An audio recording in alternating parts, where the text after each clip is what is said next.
मुफ्ती एहसानुल हक साहब क़िबला चतुर्वेदी। सुभान अल्लाह सुभान अल्लाह। लोग कहते हैं मिटा देंगे, भगा देंगे, जला देंगे, ये करेंगे, वो करेंगे। हम कहते हैं जनाब ये आशिक लोग हैं, और आशिक जब बेदार होता है ना तो उसके सामने न कौमें ठहरती हैं न फौजें टिकती हैं। एक आशिक था जो पाकिस्तान के टैंकों को जब इंडिया में प्रवेश कर रहे थे अपने सीने को तोप के दहाने पे लगा के खुद को तो उड़ा दिया, लेकिन पाकिस्तान के टैंकों को तबाह कर दिया और बता दिया कि हिंदुस्तान की आजादी की तारीख जब भी लिखी जाएगी तो उसमें वीर अब्दुल हमीद का नाम भी लिखा जाएगा और दुनिया को बताया जाएगा कि मुसलमान गद्दार नहीं है, मुसलमान तो ऐसा वफादार है कि जब तक जिंदा रहता है नहा धो करके अपने माथे को पांचों टाइम मादरे वतन पे टेकता है और अल्लाह की तस्बीह पढ़ता है, और जब मर जाता है तो नहाकर नए कपड़े पहन के इसी जमीन की गोद में जाकर के लेट जाता है। जब तक जिंदा रहता है तो इस मिट्टी से मोहब्बत करता है, और जब मर जाता है तो इस मिट्टी की आगोश में सो करके मोहब्बत का सबूत देता है। बेशक हक है। सुभान अल्लाह सुभान अल्लाह। असल टॉपिक की तरफ मेरे भाइयों, ये ऐसे दीवाने हैं कि जुबान संस्कृत में हदीस हो, बस पता ये लग जाए कि बात मदीने वाले की हो रही है, बस इतना कोई बता दे कि मदीने वाले की बात हो रही है, फिर चाहे वो संस्कृत हो, फिर चाहे वो मलयालम हो, फिर चाहे वो कन्नड़ा हो, फिर चाहे वो बंगाली हो, फिर चाहे वो नेपाली हो, फिर चाहे वो तेलुगु हो, इससे फर्क नहीं पड़ता। बल्कि दीवाना तो ये कहता है कि जुबान चाहे कोई भी हो मगर मांगेंगे, मांगे जाएंगे, मुंह मांगी पाएंगे। सरकार मेरे अल्लाह है, न हाजत अगर की है, और उनके दर पे खड़े होकर के लोग जब अपने दामन को फैलाते हैं तो बरेली वाला कहता है कि बंगाली अपनी जुबान में मांगे, पंजाबी अपनी जुबान में मांगे, मगर यहाँ पर जुबानों को नहीं देखा जाता, यहाँ दिलों की कैफियत पर नजर डाली जाती है।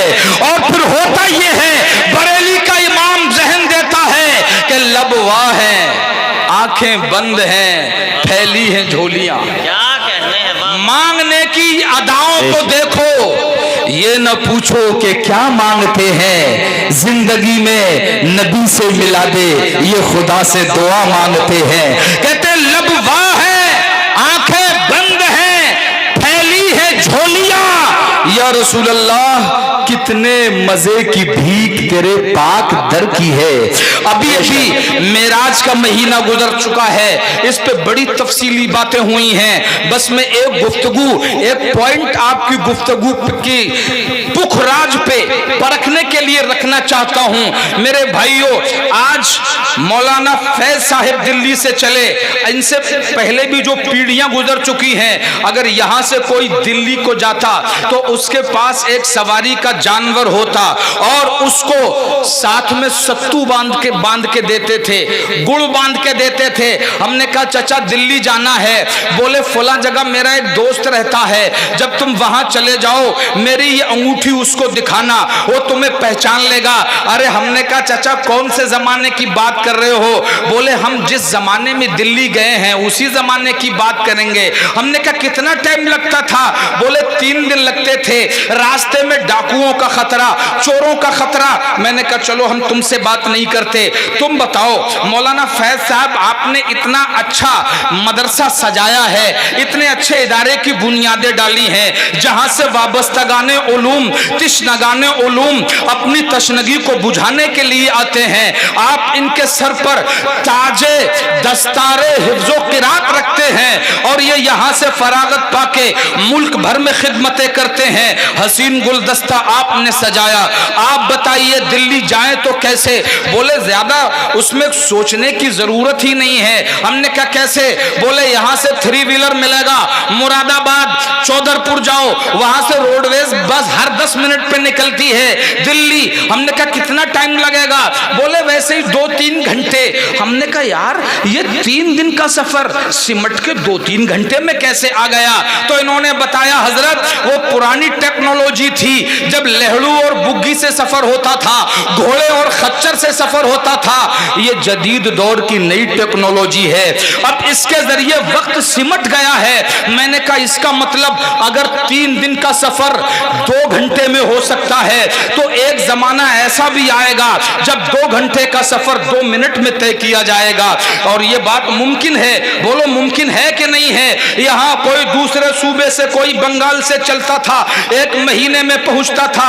एक लड़की जो बनारस के कोतवाल ने अपनी हवस का निशाना बनाना चाहा था, जब वो बनारस से चली और दिल्ली औरंगजेब आलमगीर बादशाह के दरबार में पहुंची, 1 हफ्ता लगा था।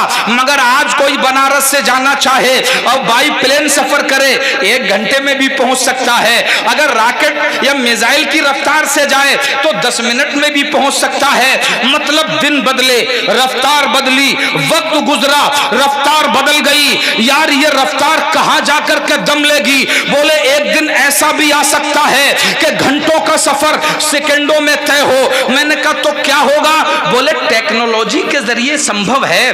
टेक्नोलॉजी तरक्की करेगी तो आदमी के हाथ में वक्त की नब्ज आ जाएगी। मैंने कहा जनाब इतनी दुनिया में वक्त की रफ्तार कितनी ज्यादा हो सकती है? तो नए जमाने का साइंटिस्ट खड़े होकर कहता है, बोले अगर आवाज से ज्यादा रफ्तार पे कोई आदमी दौड़े तो ये अपने वक्त के साथ साथ अपने उम्र पर भी कंट्रोल कर सकता है। यानी एक रफ्तार ऐसी भी है, आप में पढ़े लिखे नौजवान बैठे होंगे, वो सोचें साइंस कहती है एक रफ्तार ऐसी भी है, अगर उस रफ्तार पे आदमी चले तो जिस उम्र का है वो चाहे 100 साल तक सफर करे, न उम्र बढ़ेगी और न वक्त उसके हाथ से जाएगा।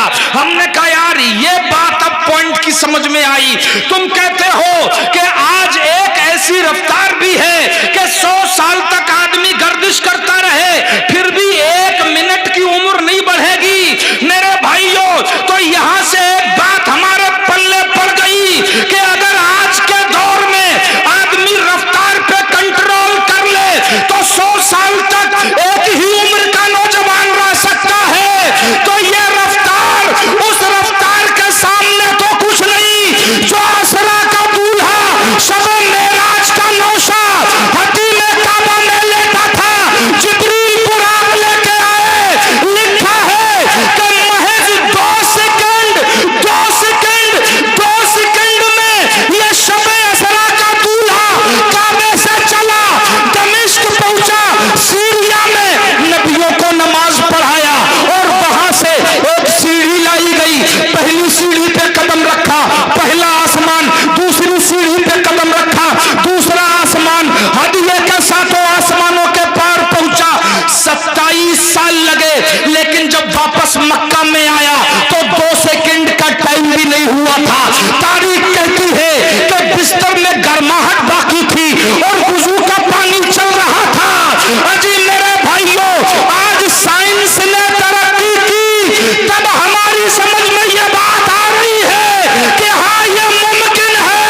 मेरे भाइयों, तो आज मुस्तफा का मौजज़ा जाहिर हो गया कि दुनिया में रफ्तार कितनी ही ज्यादा बढ़ जाए मगर मेरे नबी की रफ्तार को नहीं पहुंच सकती। नारे तकबीर, नारे रिसालत, मशरक़े आला हज़रत उलमाए अहले सुन्नत हज़रत अल्लामा मुफ्ती अहसानुल हक साहिब क़िबला, सुभान अल्लाह, सुभान अल्लाह, जिंदाबाद। और अगर सुनने का सलीका रखते हो और पॉइंट और नुक्तों को सुनना जानते हो तो सुनो, मेरा नबी लेटेस्ट नबी है, बेशक हक है। कयामत तक और कयामत के बाद तक, यानी मेरा नबी था, नबी है और नबी रहेगा। और सुनो, जो नबी होता है वो पूरे जमाने का सबसे बड़ा गुरु होता है, बेशक अपने जमाने का सबसे ज्यादा एजुकेटेड, अपने जमाने का सबसे बड़ा हकीम, अपने जमाने का सबसे बड़ा साइंटिस्ट होता है। तो ये जमाना भी तो मेरे नबी का है, बोलो है कि नहीं?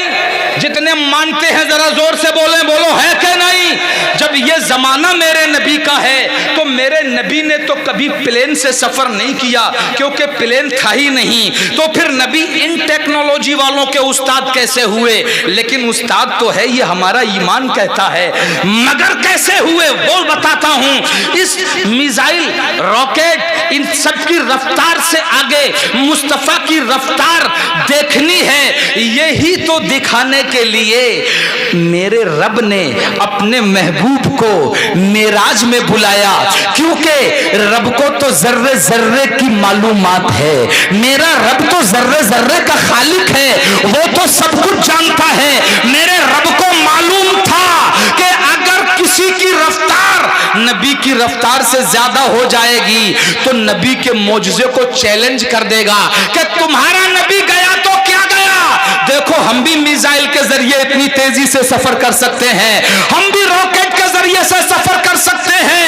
इसलिए कयामत तक आने वाली टेक्नोलॉजी पर रब ने मुस्तफा के मौजज़े से मोहर लगा के मुंह बंद कर दिया कि नबी तुम्हारा इमाम है, इसलिए कि तुम कितनी तरक्की करो मगर नबी की रफ्तार से सफर नहीं कर सकते। और जब उनकी रफ्तार से सफर नहीं कर सकते तो नबी के मौजज़े को चैलेंज भी नहीं किया जा सकता। और जिसके मौजज़े को चैलेंज नहीं किया जा सकता तो फिर मान लो, सर झुकाओ और मान लो कि नबी इन टेक्नोलॉजी वालों का भी इमाम है और नबी पूरी कायनात का इमाम है। क्या कहने हैं, सुभान अल्लाह, सुभान अल्लाह, जिंदाबाद जिंदाबाद, बहुत खूब, जिंदाबाद मुफ्ती साहब, जिंदाबाद। बहुत खूब, बहुत खूब। बोलो, बात समझ में आई कि नहीं? अरे समझ में आई, मगर तुम जो सुनना चाहते हो, चूंकि यार हम तो ऐसे बदनाम हो गए हैं कि अगर कहीं कितनी अच्छी बात करने पहुंच जाएं, लेकिन लोगों को वही चाहिए, रामायण की पंक्तियां सुनाओ, संस्कृत सुनाओ, लिहाजा मैं ज़ौक़ को अधूरा नहीं छोड़ूंगा। आखिरी मरहले में गुजर रहा हूं, बस आपकी समाअतों को समझते हुए इसी नबी के बारे में कबीर दास ने और फिर गोस्वामी तुलसीदास ने क्या कहा, इनकी रफ्तार को देखा तो कलम उठाया और संग्राम पुराण का पदानुवाद करते हुए लिखा, सहस्र बरस दस सुंदरम होई, कह की बात न पावे कोई, हर सुंदर निर्माण न होई, तुलसी वचन सच सच सोई, तब तक सुंदर मैं देखो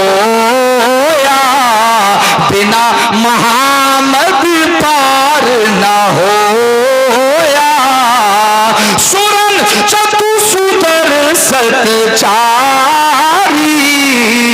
तिनको वंश भयो अति भारी। क्या कहने हैं, वाह वाह, बहुत खूब, सुभान अल्लाह, सुभान अल्लाह, जिंदाबाद जिंदाबाद, बहुत खूब। जी, अपने तो अपने हैं, दुश्मन भी बोले, ऊंचा है किरदार मदीने वाले का। अगर कुछ समझना चाहते हो तो फिर आओ, एक पंक्ति और सुना देता हूँ। एक जगह मैं तकरीर कर रहा था तो हमारे एक पाठक जी थे, वो इंटर कॉलेज के प्रोफेसर थे और संस्कृत के शोबे के प्रोफेसर थे। मुझसे दौरान तकरीर मजमे में खड़े होके बोले हजरत, हमने सुना है आप संस्कृत जानते हैं। हमने कहा हम तो नबी के दीवाने हैं, उनके गुलाम हैं, अगर जानना ही चाहें तो अल्लाह ताला ने ये दुनिया बनाई ही हमारे लिए है। इस दुनिया को अगर हम न होते तो कायनात की बहारों को सजावट देने वाला नहीं होता, अगर हम नहीं होते तो कायनात में मुस्कुराहटें बखेरने वाला क्यों होता।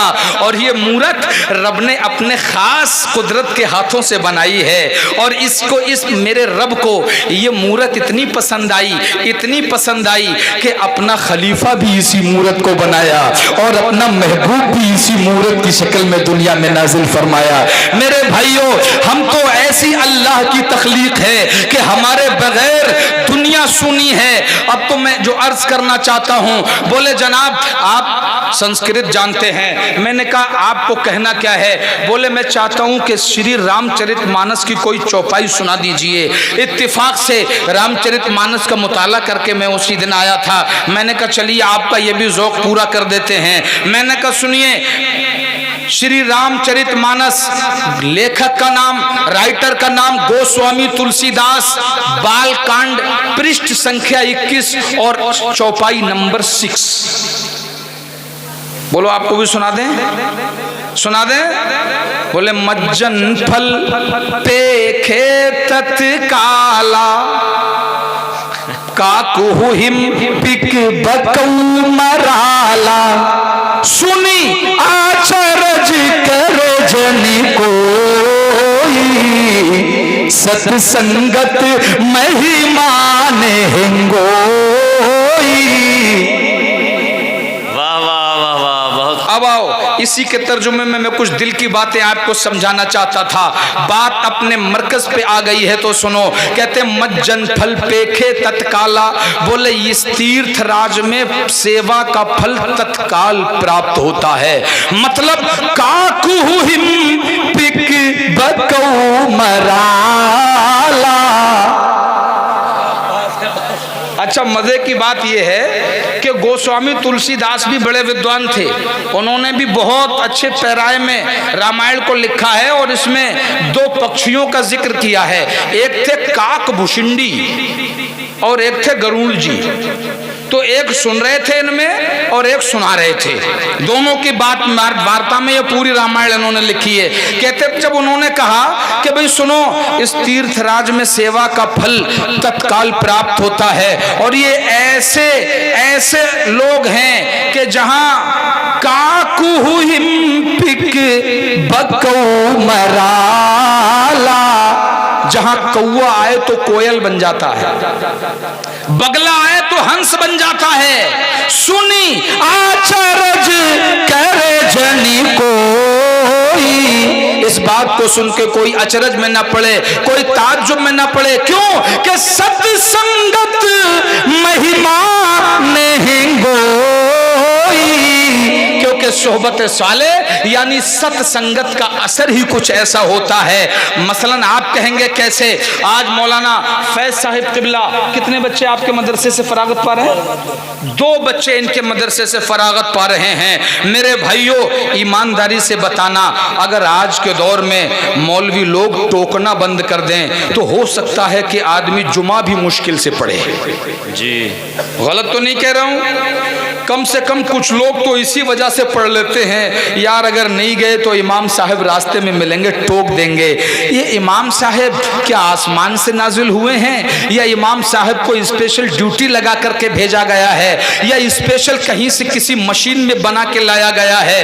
तो मैं कहूँगा कि हाँ, अगर चाहिए डायरेक्ट आसमान से नाजिल नहीं किए गए हैं, लेकिन एक मशीन है जहाँ एक आदमी को ऐसा ढाल दिया जाता है, उस सांचे में जब उसको ढाला जाता है तो उसके दिल में कुरान, उसकी जुबान पे कुरान, उसके दिमाग में कुरान, उसकी अदाओं में साहिब कुरान के जलवे नजर आते हैं। जब वो चलता है तो साहिब कुरान के जलवे दिखाई देते हैं, जब वो बोलता है तो साहिब कुरान के जलवों की झलक छोड़ता है। अजी जब वो बोलता है तो साहिब कुरान के जलवों की बू आती है। मेरे भाइयों, ऐसे इस सांचे में जिन लोगों को ढाल के निकाला जाता है, ये कायनात की बहारें इन्हीं के दम कदम से हैं। ये सांचा, इसी सांचे को मदरसा कहते हैं और इस सांचे से निकले हुए प्रोडक्ट को कभी आलिम कहते हैं, कभी हाफिज कहते हैं, कभी कारी कहते हैं, यही कभी मुजद्दिद बन जाता है, यही कभी मुहद्दिस बन जाता है, यही कभी मुजतहिद बन जाता है। बल्कि मुझे कह लेने दो, जब मदरसे अपने सांचों पे जोर डालते हैं तो पूरी दुनिया में नबी के नाम के डंके बजते हुए नजर आते हैं। नारे तकबीर, नारे रिसालत, मसलके आला हज़रत, उलमाए अहले सुन्नत, उलमाए अहले सुन्नत, हज़रत अल्लामा कारी शकील अहमद साहब क़िबला रज़वी, हज़रत अल्लामा कारी शकील अहमद साहब क़िबला रज़वी अमरोही। नारे तकबीर, नारे रिसालत, माशाअल्लाह। मसलके आला हजरत अल्लामा कारी शकील साहिब किबला। नारे हैदरी, नारे हैदरी, माशाअल्लाह सुभान अल्लाह।